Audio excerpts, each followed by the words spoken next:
বুধবার দিন সকালবেলাটাও অন্য দিনের মতনই হেলদি ড্রিঙ্কস নিয়ে শুরু করলাম, আর তারপরে একটু শরীরচর্চা। আর এটার মধ্যে কে আছে জানো? এটার মধ্যে আছে আমার পুটকুলি, কারণ ও এইভাবেই ঢাকাঢুকি দিয়ে ঘুমোয়।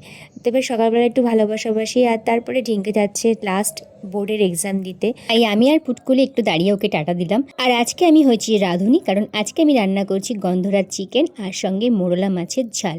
আর এই মূল্যবান সময়টা ক্যাপচার করার জন্য এসে পিছনে উপস্থিত হয়েছে সঞ্জয়। এদিকে আমার রান্না কমপ্লিট হতে হতে কিন্তু ঠিঙ্কাও চলে এসেছে এক্সাম দিয়ে।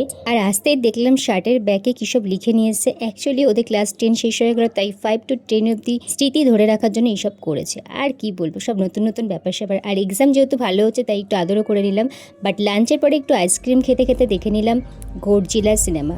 তারপর সন্ধ্যেবেলা চলে এলো আমার দাদা, একটা গানের জমাটি আসর বসালাম। সঞ্জয়, দাদা, আমরা সবাই গান করলাম, একটা সুন্দর সন্ধ্যে কাটালাম। যাই হোক, চলো আজকে তো এই অবধি, পরে দেখা হচ্ছে নেক্সট মিনি ব্লগে। টাটা।